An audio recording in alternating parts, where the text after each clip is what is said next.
freezing your good intentions. But as long as there is unanimity as to what ought to be done, and there is clarity on what ought to be done, then you will discover that there is no shortage of people who are prepared to cross the threshold of fear. And once human beings stop conquer fear, then there is no limit to what they can achieve.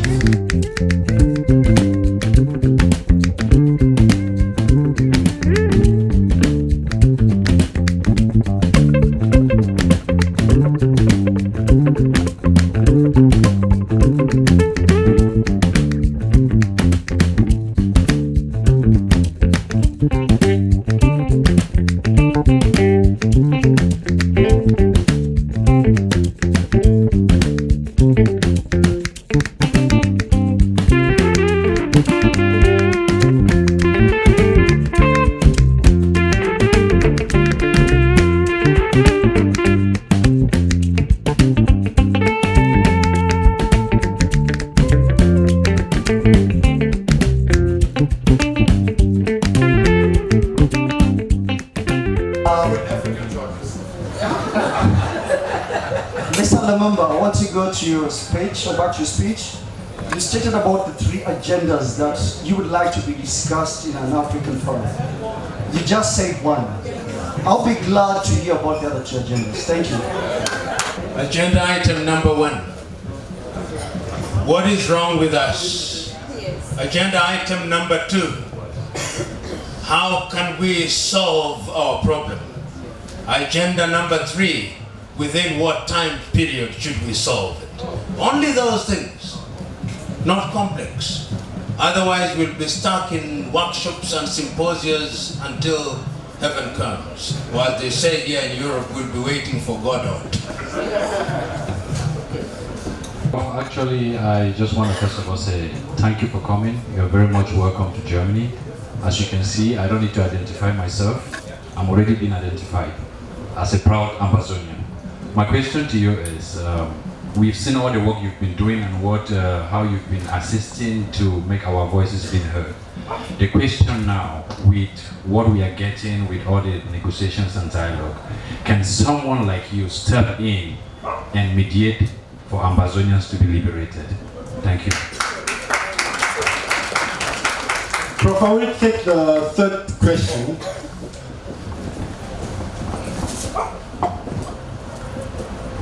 Thank you very much, Doctor. I'm from Gambia, and we have seen that you were also in Gambia. Thank you very much. I just want to ask, we still have the problem in Africa.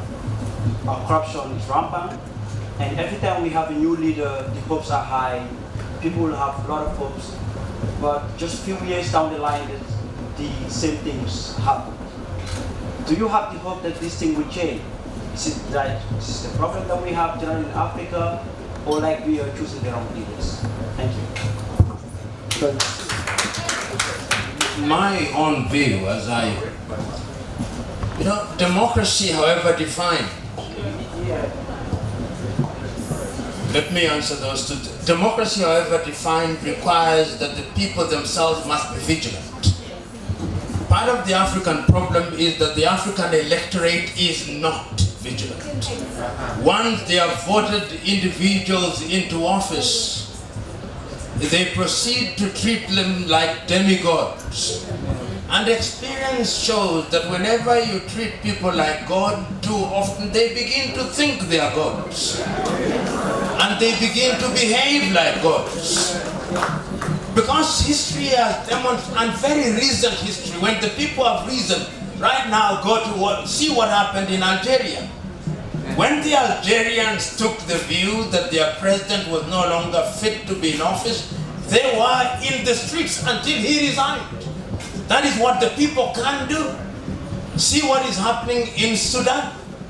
When the people have decided that the leader is not a good leader, they were in the streets until he was removed. And the people have made a decision that they want a civilian government, and they have succeeded in entering into an arrangement with the military force. So the people must, in the nature of things, be vigilant. They must mobilize themselves. And regions, countries must also be keepers of their brothers. You, in your country, the Gambia, you remember when the election results were announced, your president very wisely recognized and conceded defeat. A few days later, he was persuaded by some of his hangers-on that he had actually won the election. And he refused to go until Nigeria and the other ECOWAS countries said, we are not going to allow you to be in our backyard. He now lives in Equatorial Guinea. It tells you the power of the region and the power of the people. But if you just elect people, you cast your vote and then go home and assume that people are going to behave decently, history has demonstrated that each one of us, including those of us who are here, when we have power, we are likely to abuse that power unless we are checked. And therefore you will see that in other parts of the world, in Western Europe and increasingly in Africa, the people make demands. Those of you who are resident here in Germany, there is something called public opinion. And the leaders respect the public opinion and must respect the public opinion. And when they do, of course, they know they can be removed. And that is why people resign in other parts of the world. In Africa, people don't resign too often. In fact, when you ask them to resign, they say over their dead bodies, and sometimes actually they have to die. So, but democracy, and that allows me to answer yet another thing. Part of the African problem, and I stand to be corrected on this. You know, Western Europe persuaded us, and we accepted, particularly those of us who have gone to school. In fact, I'm now going to say something which will annoy you. Africa's problems are actually perpetrated largely by those who have degrees from universities. Most of the innocent Africans in African villages don't even care who their leader is. They simply know that they want their children to go to school. They simply know that they want good health care. They simply know that they want infrastructure. But you and me, who want to be appointed as ministers and civil servants, we are the ones who sometimes even recoil into our negative ethnic cocoons in order to have positions of privilege for purposes of primitive accumulation of wealth. So it is we who are here, whether in the continent of Africa or in other parts of the world, who must inspect our minds and hearts and make a decision to do the right thing. Because in the early days, when there was the struggle for independence, when people felt and did the right things, it is those who are educated who led the liberation struggle. But when we went into political office, then we were attracted to the trappings of office, and we forgot that we are servants and that we are not demigods. You have asked me the question as to how the Amazonian question is to be dealt with. I believe the value of some of us is simply to raise these issues again and again so that they acquire the visibility. I now know that as a result of the combined effort of many people, you know, the advantage and the privilege that some of us now have is that there is social media, and that some of these voices are replicated time and time again. But there are people on ground zero who are doing great work, who are putting fire under the bottom of the leadership, and they are feeling the heat. These individuals are now beginning to raise the profile of the problems in southern Cameroon. I heard him, he had an attempt at representation in the United States. I know there have been representations in Europe, there have been representations in the United Kingdom, but I hold the view that there must be stronger representation within the continent of Africa. If we were to say that we need a petition of 1 million at the very minimum to ECOWAS, and to have a petition at the very minimum to the African Union, and we were to hold vigils in Cameroonian embassies wherever they are in Africa every Friday until there are meaningful negotiation, then the world would begin to be aware. In other words, There comes a time when your problems must be dramatized.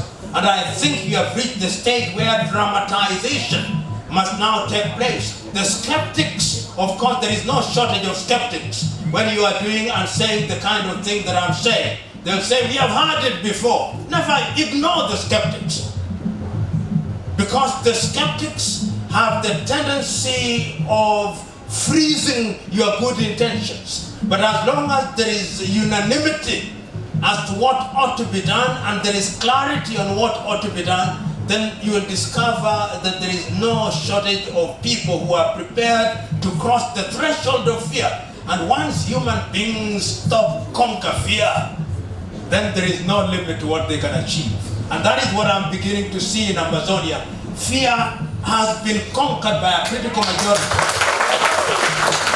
Because once you conquer fear, you who are Americans, yeah, it is one of your presidents, I cannot remember, who said, we will not negotiate out of fear, but we will not fear to negotiate. And I think that is, I think it was one of the Roosevelts. Thank you. I hope I've answered your question. The next or the last two questions have to come from women. No, I just wanted to say that I looked at the person who asked the last question, what can be done? And I think he looks a young man to me. And that is my inspiration for Africa.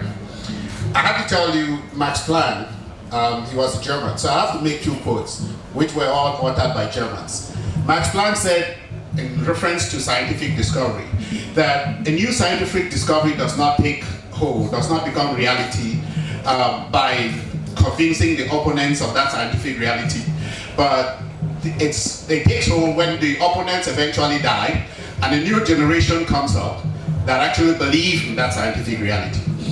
I personally am really thinking that the future of Africa lies with the young generation. And to that effect, I kind of like, the Prof was actually with a group of, there was a conference of young people in Africa in June, university students all across Africa. And that is exactly something I would appeal to this hall to really support. Just imagine that all the university students across all campuses in Africa actually can go to the embassies of all these dictatorial regimes, like the Amazonian case today. And every day of the week, or every Friday, once a week, those people take to that embassy and say, and tell the world, something is happening in our backyard that you must do. And if they do that, I can tell you that Africa will change, because we somehow think about freedom, but we don't want to pay the price for freedom. Freedom is very, very expensive. And all of us actually out here in the world, in the Western world, must support civil society, because that is one of the biggest problems. There's no civil society in Africa. There's no civil society in Africa. None. And the last quote I will say, in reference to what Prof said, was actually Thomas Müller. All of you will remember Thomas Müller. First they came after the trade unionists and I said I was not a trade unionist. Then they came after the communists and I said I was not a communist. They came after the Jews, I said I was not a Jew. And when they came after me, there was nobody left to fight for me. This is the problem of Africa, and even in Amazonia. I can tell you, as an Amazonian, when they started this war, that was actually declared on us, over 200 villages have now been burned down, including part of my own. And with this, they incinerated some people, the weak and the elderly. I mean, burn really to child, you see their child bodies. So, but when it first started, and I used to go around talking about this and saying, hey, look, we have to act, when it was not yet next door to me. There were people who were looking at me as, guy, you are always crazy. You think you can solve the world's problem?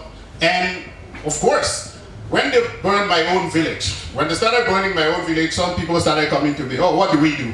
Oh, what do we do? So that's the problem of Africa. I can tell you that a very, very sensible person, when your neighbor's house is on fire, you go put out that fire, because otherwise, they will come to you. And so Africans and actually indeed the world, cannot know peace until all these flashpots know peace. So what should happen is the Africans here, whether you are from, wherever you are from, please look at Ambazonia problem as an African problem. Look at Ambazonia problem as a world problem. Because once I'm looking at every possible problem in the world, whether that problem is in Kosovo when it was, whether that problem is in Venezuela, or whether it is in Ambazonia, which is my backyard. After all, did any of you choose to be born where you were born? No. So we just happen to find ourselves here. And I am one of those who actually believe I want to walk and go to and live in any place in the world where I can. Wherever I chose to, provided I obey the law, obey the rules of that country, and I'm willing to work for those people. And everybody should be given that opportunity. Maybe, I'm sorry with my English, but maybe I have to say something. When you speak about young people, you focus on men, and they are the women who are here. And you have less. I'm sorry. Because, you know, yes, you know why? Because when we wanted the independence, it was women, yes? That the women like Mrs. Awaketa, and I am so sad that the 31st of July, it was the International Day of the African Women. In which country they celebrated the women? None of the country of Africa. And we had it. We make it in Germany. We make it. I don't make it. It's a friend of mine who make it in Potsdam, in East Germany. And I say, if we have this international day, and we have to show our pioneer, our women who make something in Africa, the women from Elfenbeinkust, Ivory Coast. Côte d'Ivoire. Yeah, Côte d'Ivoire. From Ivory Coast. The women, I said before, from Senegal, who fight against the colonial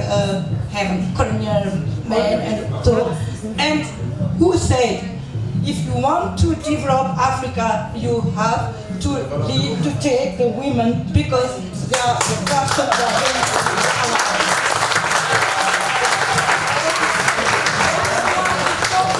Yeah, okay, thank you very much. My name is Sarah Mechane. I'm a born Ambazonia. So my question, Mama almost touched it. Because when you talk about the history of Africa, there were men that went to sit to decide in Addis Ababa. There were only men that had to tell us what to do. When we look at the whole continent, it's ruled by men. Now my question is, can we replace all these men and put women in the position so that let them give us some chance to rule and see how we can bring Africa forward? Because we are the one giving birth to these men and they are the one deciding our fate, including our children. Thank you very much. Please, I would suggest we take the very last question before we go. Then we'll go back to you. Last question. Thank you so much. Thank you so much. Welcome, Prof. My sister here has actually said most of the things that I wanted to say. I will be specific now, assuming that what she has said is going to be implemented. I will go further to ask, what is it that, how can you advise us, especially in the case of Ambazonia, what advice would you give us, the women, how we can proceed in all this chaos that has been produced by men to shorten the time? In this, your three agenda points that you've given us. Yes. No, I'm referring to his 3 agenda points. What is it that how can you advise us to shorten this time, the time frame that we need to solve these problems that have been created by the men? What is your advice to the women on how to shorten this time? Thank you. Thank you. I hold a different view. You know, it is very easy to be politically correct by saying that I agree with that we simply say men go, women come. I think the world is a lot more complex than that. the world is a lot more. I believe that each one of us, this is my honest opinion. I remember, let me give you a context. I remember I attended a conference as a lawyer, as a young lawyer, 25 years ago.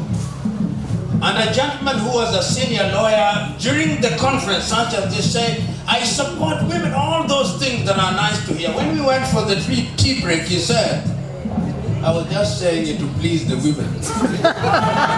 My own view is that each one of us, whether men or women, have a role to play. And throughout the ages, it is only the definition of roles. Men have been more visible. But we are beginning to see in Rwanda, as we speak now, over half the cabinet are women. And they are doing a good job about it. And that exposure is beginning to make people believe that it's not your agenda that determines how well you perform. In Ethiopia, we have just been told their president is a woman and the chief justice of the judiciary is a woman. But one of the things, and we cannot afford to be simplistic about this, by saying that if women were in position, then the problems would be less. Human problems are so highly nuanced that you cannot genderize them. That's true. My own view is that as we tackle these problems, we each find a niche for ourselves. Yes. If you go to freedom fighting, who are the supporters of the man when they are in the bush? Yes. Our good friend Sisiko Ayuktabe is now in jail. Who is the pillar of his home? Right. When Nelson Mandela and Walter Sisulu and Governor Mbeki were in prison, who are the pillars? It is the women. That is the role that they play. So I am one who holds the view that when you have a contribution to make, you make it, and somehow, it is Amilcar Cabral of Guinea-Bissau said, when you have a contribution to make, you'll shine like a pink bottle, that the world will see you whether it likes it or not. Yeah. It is also true that in many African societies, because of our patriarchy, roles have been defined. That does not mean in most African societies, actually, women were the strongest. We don't speak about this as often as we should. If you go to societies such as Lesotho, you go to Swaziland, now called Eswatini, or even traditional societies, what we are now saying is that women's participation should be given greater visibility. And that I support. And in the areas where women have been historically disadvantaged, certain affirmative action ought to be taken so that they are more visible. And I know that many countries are doing that in the political arena or even in the boardrooms. But let it be that all of us, regardless of our gender, have a role to play, and it is important that we play it well and play it visibly. And you, the media, it is also important that you give the oxygen of publicity to the good things that African women are doing and are continue to do and must continue to do. But I must repeat this, even if it is going to irritate you. Let us not ever assume that merely because of our biology and our gender, problems will be solved. Human beings, by their very nature, whether men or women, are capable of perpetrating the worst evil and also capable of the greatest good. It is the social mores that will help us achieve what we desire. So I believe I've answered both questions. You don't have to agree with me, but I believe that that is how I see it, and that is my experience in my very short life. Okay. And then the other thing that I want to talk about, whenever, you know, language is a very important thing. In my language, when I say Rowere, it means men and women. But English, sometimes when I say men, it is until now that we have to specify men and women. And I believe that we must educate ourselves and never tire to remind us when we exclude the women in our discourse. It is part of our education, So the more you remind us with the firmness that opens our eyes, the more we are enlightened and we ensure that we include everybody in our discourse. I look forward to Kiswahili. Thank you very much, Professor.